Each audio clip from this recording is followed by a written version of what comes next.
One thing I do not understand. The teachings at Malachor. Why do they exist? They cause only echoes, wounds in the Force.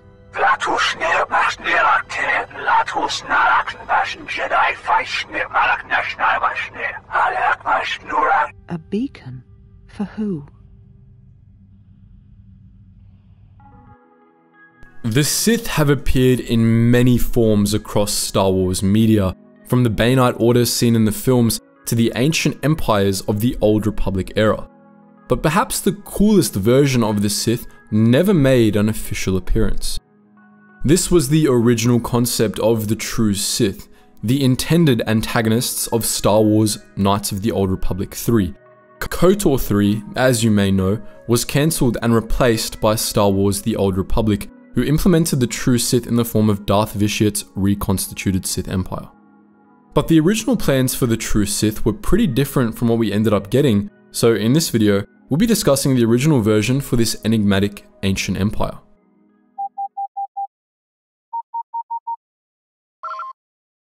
Attention, Sergeant on deck! In the Knights of the Old Republic games, the Sith antagonists are members of the Sith Order founded by Darth Revan and Darth Malak at the end of the Mandalorian Wars, an association of fallen Jedi and turncoat Republic soldiers seeking to replace the Republic with a new Sith Empire.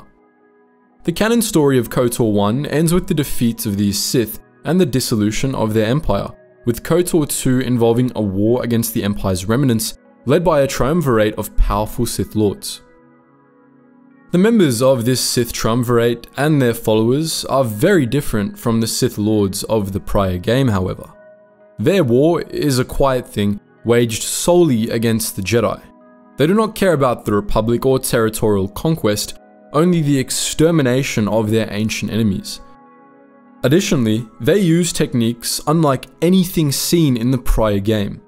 Darth Sion uses the Force to physically hold his broken body together, allowing himself to live indefinitely, while Darth Nihilus is a walking wound in the Force, a black hole that consumes life wherever he goes. They were taught these techniques by Darth Traya, whose ultimate goal in the game was to deafen the entire galaxy to the Force. At the end of KOTOR 2, it's revealed that their techniques and teachings didn't come from Revan or Malak, but from the Traius Academy on Malachor 5, an abandoned stronghold of the original Sith Empire. And shortly before her death, Darth Traya provides the player with another revelation, that these ancient Sith still exist. The corrupted remnants of the Republic, led by Revan and Malak, were not the real Sith threat, and the true Sith Empire was still biding its time in the unknown regions, waiting for the Republic to destroy itself. There are hints about these true Sith waiting in the wings throughout KOTOR 2. Several characters, looking back on Revan's war with the Republic, note that Revan had been careful to keep Republic infrastructure intact, as if he was trying to transform the Republic rather than destroy it. Kreia even hints that Revan never truly fell to the dark side, and that he had chosen the mantle of Sith Lord as part of some larger game. Close to the end of the game, Mandalore the Preserver confirms the real enemy Revan was working against were these true Sith. Sound like Revan at the end. Do you know what he told me in those last days on the Outer Rim? That the Mandalorian Wars were our doom, and that we had been deceived, that it had never been our decision to wage war on the Republic. Revan said the Mandalorians didn't invade the Republic space 10 years ago because it was our choice. We were tricked.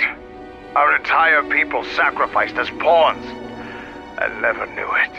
He said there was a war coming, that it was waiting out in the unknown regions, in the dark, waiting for us to destroy each other. A war? This war? No, not this one. Another one. More terrible. Against an evil we couldn't begin to comprehend. A war of belief that had been fought for thousands of years. By piecing together the various hints given throughout the game, we can get a rough picture of what the true Sith were originally supposed to be like. They were the inheritors of the ancient Sith Empire, having abandoned their ancient strongholds and fled to the unknown regions after the Great Hyperspace War. Their power in the Force was vast and terrible, and it revolved around the creation of wounds in the Force, consuming life and destroying worlds, as Darth Nihilus did. Atrocities like the Battle of Malachor V were said to be a beacon to them, the source of their power. They were so powerful that Revan believed that it was impossible for the Republic and Jedi Order in their current forms to survive a war against them. Revan believed that the horrors unleashed by the true Sith would consume the Jedi and turn them to the dark side, as had happened to those who fought in the Mandalorian Wars. The reason Revan became a Sith Lord was because he believed it inevitable that the Jedi would become Sith in the coming war, so he planned to make them his Sith, and to transform the Republic into an empire militarized enough to face this ancient threat. But we can get an even better picture from what the writers of KOTOR 2 said about their plans for the true Sith. Notably, lead writer Chris Avellone has said that they were inspired by the shadows from Babylon 5, which actually tells us a lot in the context of the game. If you haven't watched Babylon 5, we highly recommend it. The CGI is dated, but it's an extremely well written show. The next section is going to include spoilers for Babylon 5, so if you're interested, we recommend you skip to the timestamp on the screen. In Babylon 5, the Shadows were one of the oldest species in the galaxy, one of the two elder races that clandestinely manipulated younger species. The Shadows and their ancient enemies, the Vorlorns, had spent thousands upon thousands of years fighting an endless war of belief. While the Vorlorns promoted order and introspection, the Shadows worshipped chaos and ambition, believing in a sort of social Darwinism that valued competition and survival of the fittest above all. Both empires had reached a point where a direct war between them risked destroying the entire galaxy, and so they fought a cold war, manipulating the younger races into accepting their ideologies and having them wage war on their behalf. Unlike the Vorlorns, who maintained a secretive but well-known empire in known space, the Shadows observed 1,000-year cycles of hibernation and war. In their perpetual conflicts with the Vorlorns, the Shadows were regularly defeated, and when they were, they fled known space, abandoning their homeworld, Jardum, and their other holdings. They licked their wounds over the course of 1,000 years, allowing memory of them to fade and the rest of the galaxy to become complacent before they quietly returned to their ancient strongholds and sent out emissaries to the younger races, manipulating them into starting wars with each other. The Shadows' aim was to always start as many wars as possible, to throw the galaxy into chaos and conflict. This, they believed, helped the younger races evolve and become stronger, and it weeded out those who did not deserve to survive. The ideology of the Shadows is already similar enough to that of the Sith, but it's the modus operandi of the Shadows that really stands out in the context of KOTOR 2. Like the Shadows, the true Sith fought a war with the Republic 1,000 years before and lost, abandoning their homeworld and their greatest strongholds. But as Darth Traya tells the player at the end of the game, the Sith have only forgotten the likes of Korriban and Malachor for a time, and they'll soon remember and return. In this framing, none of the defeats of the Sith were what they appeared to be. They were merely setbacks, all part of the greater plan. Like the Shadows, the true Sith had already begun to manipulate the peoples of the Republic into war, inciting the Mandalorian Wars and the Jedi Civil War.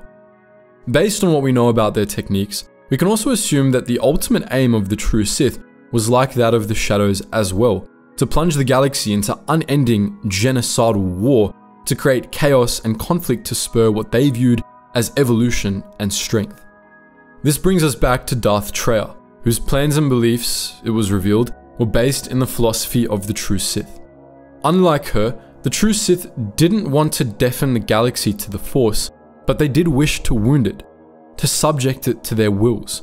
They took the philosophy of the dark side, the philosophy of rejecting the will of the Force and warping the Force to one's own ends, to the ultimate extreme. They sought to warp the Force as a whole, to corrupt it entirely, to wound it so thoroughly that death and despair drowned out all traces of balance and light. And like the Sith triumvirates, these true Sith also understood that empires, republics, and wars of conquest were not what mattered.